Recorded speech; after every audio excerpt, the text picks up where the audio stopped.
Hello, this is Professor Kuehn. We are discussing Proposition 4, Theorem 4 from Newton's Principia. You'll remember in the last lecture, we mentioned that in this proposition, Newton is considering two objects that are moving at uniform speed in circular orbits. These two orbits have different radii. And what I've drawn here is a reminder. So object 1 is moving around an orbit with a radius capital R, and during some time interval delta t, it moves through some arc length. Object 2 is moving around a smaller circle with radius little r, and during the same time interval, it's going to go through a different arc length.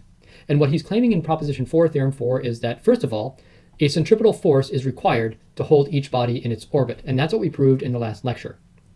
The second claim that Newton is making is that the centripetal force required to hold object 1 in its orbit is related to the centripetal force required to hold object 2 in its orbit. And the centripetal forces are related by a specific formula, and that is a formula I've drawn in orange. And what I'm going to do in this lecture is go through a proof of this relationship. Okay, so in order to prove this, I'm going to need to draw a few other circles. So I'm going to schematically draw, maybe I'll draw these up here. So I'm going to draw, and actually, tell you what, I'm going to cheat and use a toolbar to make a nice circle. Okay, so let's draw, let's get rid of that one.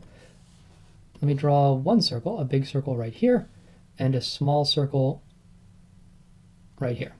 Okay, that'll make my life a little bit easier.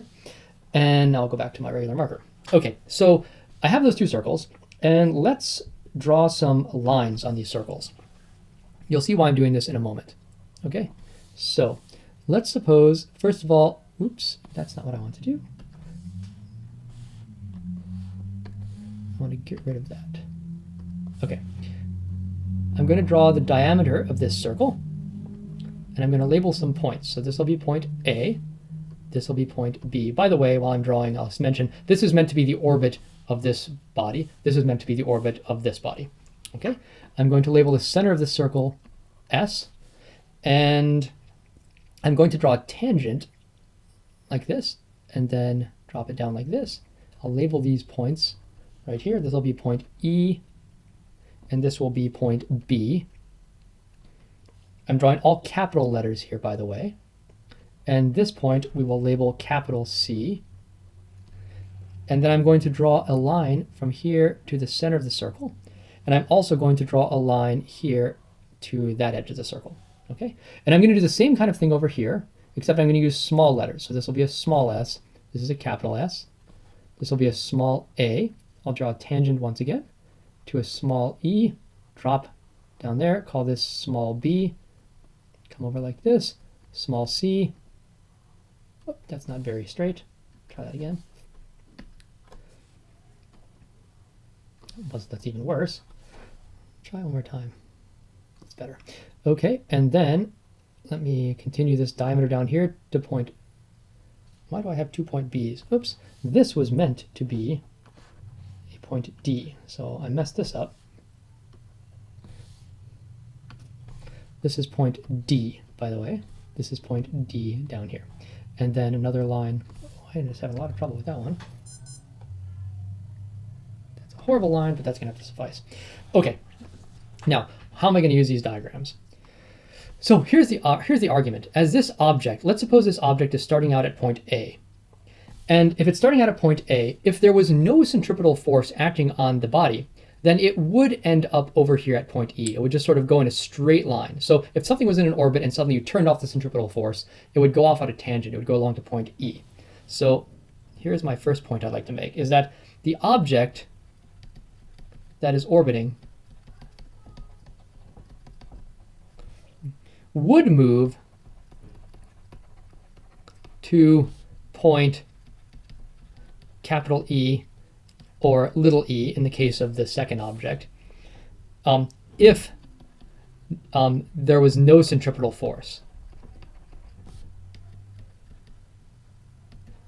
If there's no centripetal force. And if we want to be really careful about this, let's give our justification for why we think this. This would be by Newton's first law or his axiom 1. Axiom 1 or Newton's first law. An object in motion tends to stay in motion in a straight line unless a force acts on it. Okay? That's the first thing I'd like to mention.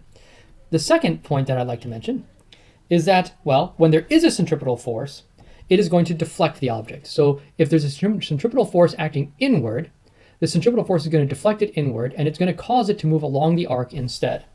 So the centripetal force deflects the motion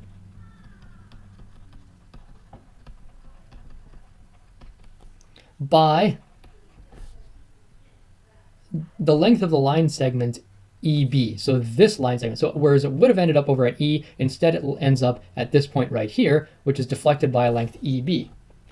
So it's deflected by length EB to arrive instead at point B, right? And the point, one additional point that I'd like to make is that the force that's required, to do this is proportional to the length of EB. So in other words, the force that's required, the centripetal force, is proportional to the length of the line segment EB. In other words, if the force was bigger, then the deflection would be bigger. If the force is smaller, the deflection would be smaller. It's proportional to EB. And this is by Newton's axiom 2, or Newton's second law. The change in motion is proportional to the force applied. Okay, so the force is proportional to the motion generated, and it's in the direction of the motion generated. So if there's an inward force, it's going to deflect it in the inward direction.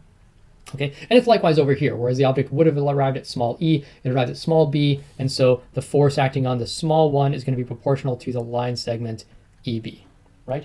So what we can do now is we can say there's a relationship between the force required to deflect object 1 and the force required to deflect object 2, and the relationship between these forces is the line segments EB to little eb. Okay, now we haven't gotten really very far yet, but that's an important point we're going to need to start from. And moreover, because I've drawn a rectangle here, I'm drawing a line horizontally over here. The length of EB is also equal to the length of AC, and the length of little eb is equal to the length of little AC. So we could equally well write that ratio as AC to AC. Okay, now this is, like I said, a modest progress here. We've related the forces to the lengths of this line segment to this line segment, and eventually we want to be able to prove this right here. So we're going to have to do a lot more work in order to get to that point. So how do we get to this point? And we're going to need to use some geometry to prove claim 2. Okay, so let's go ahead and do that. So let me remind you of some properties of circles. So I'm going to go back and draw a circle once again. Go to my toolbar and draw a nice circle. So let me remind you of some properties of circles. Like that. Get rid of that. And get rid of this toolbar. Let me remind you of some properties of circles. So if I draw a diameter across a circle, and I'll call this point A up here, and I call this point D right here, and I put a dot on the circle, and I draw a chord across like that, and then a line going to that. This is a triangle that is inscribed in a circle, and the hypotenuse of this triangle is the diameter of the circle. Okay? And I'm also going to draw a line across like this, a horizontal line with a 90-degree angle. Okay? So this is a little aside here. Let me get rid of these. So this is an aside, a geometrical aside. Okay? So, and let me label this also. B is this point right there, and C is this point right here. Here's the claim. This is just strictly a geometrical claim, is that triangle ABD, this big triangle right here, is similar to triangle ABC, this little triangle right here. This triangle, the big triangle, is similar to the little triangle. How do we know this? Why do we know that? Well, because if you draw a triangle inside, you inscribe a triangle in a circle where the hypotenuse is the diameter, then this angle right here must be a 90-degree angle. So the first point I'd like to make is that angle ABD is equal to 90 degrees. This, by the way, you probably don't remember that. Maybe you do. Maybe you remember this from geometry, but this is by Euclid. So if you look at Euclidean geometry, by Euclid, book 3, point 31, is that when you draw a triangle inside of a circle, it makes a 90-degree angle. It doesn't matter where you draw this triangle. If you draw it like this, as long as the hypotenuse was the diameter, you would get a 90-degree angle right here. Okay, so I'll just take that for granted. Okay, and then secondly, we can see that both this small triangle ABC and the big triangle ABD share this angle right here. So both a triangle ABD and triangle ABC share angle BAD, that angle right there, BAD. Okay. Now notice that since both of those triangles have a 90-degree angle, and since both of these triangles share this angle, that means that this angle here, the third angle, has to be equal as well. So all three angles of triangle ABD and triangle BAD, ABC, triangle ABC are equal. In other words, these two triangles have all the same angles, which is exactly what we mean when we say that they're similar triangles. So this triangle and this big triangle are similar. Now, why is this relevant? Well, because we're going to need to use this in order to make this relationship into this relationship here. Okay? So let's continue with our proof then. And by the way, I forgot to draw a couple of lines here. I'm going to draw another line here and another line here. That's going to be relevant. It's going to play the part of this line right there. Okay. So point 1, point 2, now let's go back. Let's pick up our discussion at point 3.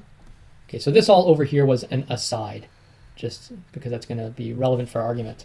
Okay, now the next point I'd like to make regarding this situation here is that line segment AC is to arc AB in the same ratio as arc AB is to line segment AD. Why is this true? Well, this works as long as this arc length AB, if this is a small arc length, it can be approximated by this chord. So for small arc length, for small arcs, the arc length AB is approximately equal to the line segment AB. So what we're going to do essentially is say that AC, if we can show that AC is to AB line segment as AB, that line segment, is to AD, then we will get this right here as long as this is a very small arc. So we're considering very small time intervals, put it that way. So is AC to AB equal to AB to AD? In other words, is this length here to this length here in the same ratio as this length here is to this length here? We're relating those. How do we know that's true? Well, now we just go back to this triangle I just demonstrated. Since ABC is similar to ABD, those two triangles, that implies immediately that the short length of this little triangle is to the hypotenuse in the same ratio as the short length of the big triangle is to the hypotenuse of the big triangle, which is exactly this relationship here. So that means that this is in fact true, that AC is to AB as AB is to AD, because those, after all, are similar triangles, and that means that AC is to the arc length AB as the arc length AB is to AD. So I would just say this is approximately true as long as we're talking about small delta t's, small displacements like that. Okay, there we go. Now, point 4. Well, AC, that line segment, then we can rearrange this right here, or alternatively rearrange this. We'll solve for AC. So AC is equal to the arc length AB squared over AD. So here we're just rearranging our point 3. So there's just algebra right here, really, using that. And likewise, by the way, when we're working with this big circle, we can also work with a little circle and say little AC is equal to a little AB arc length over little AD, right? So that's the same thing whether we do it on the big circle or the little circle. Okay, point 5, I hope you're following along here. Now, let's go back to this point right here, point 2. We said that when we relate these centripetal forces, they're in the ratio of big AC to little AC. Well, we have expressions now for big AC and little AC, so let's go ahead and plug these in. So that is big AB arc length squared over line segment AD. And here we have little AB arc length squared over little ad. You're starting to see probably it's starting to look more and more like this, right? Okay, and now notice that AD right here is the diameter of this circle, and AD is the diameter of this circle. Okay, so and also notice that AD appears here and AD appears there. There's going to be a ratio of those, and the ratio of these diameters is going to be the same as the ratio of the radii, AS and AS. So we could just replace the diameter ratio with the radius ratio, which would then leave us with AB arc length squared over line segment AS. So I'm replacing, all I'm doing here is I'm replacing the diameters with the radii, right? And now look what we have. We have AB as the arc length for the big one, so I'm just going to replace that with the arc length squared, and AS with the radius of the big circle. And this AB is the arc length of the little circle squared over the radius of little circle, and voila, we have exactly what Newton was trying to argue for. Okay, so let me just summarize what we've done here. There's been a lot of work to try to do this geometrical and mathematical proof, but the main point here is that if we have two objects that are going in orbits around a circle, and they're both going at a constant speed, although perhaps a different speed than the other one, and the two circles have different radii, what we've done is shown that there's a force required to hold each of those in orbit, and that the forces required to hold them in an orbit have a particular mathematical relationship. And the mathematical relationship is given by the formula that is in orange. So if we know in a particular interval of time, let's say 1 millisecond, the arc through which one of them moves and the radius of that orbit, and we know the arc through which the second object moves in the same time interval, like a millisecond, and the radius of the second circle, then we can deduce what the ratio of the forces that are required to hold them in orbit are. Why is this important? Well, as I mentioned before, Newton is going to use precisely this proposition to determine the strength of the gravitational force required to hold, for example, Jupiter in orbit around the sun, and Saturn and Mars, and for that matter, the Earth in orbit around the sun. So I'm going to stop there, and I'll pick up this discussion next time.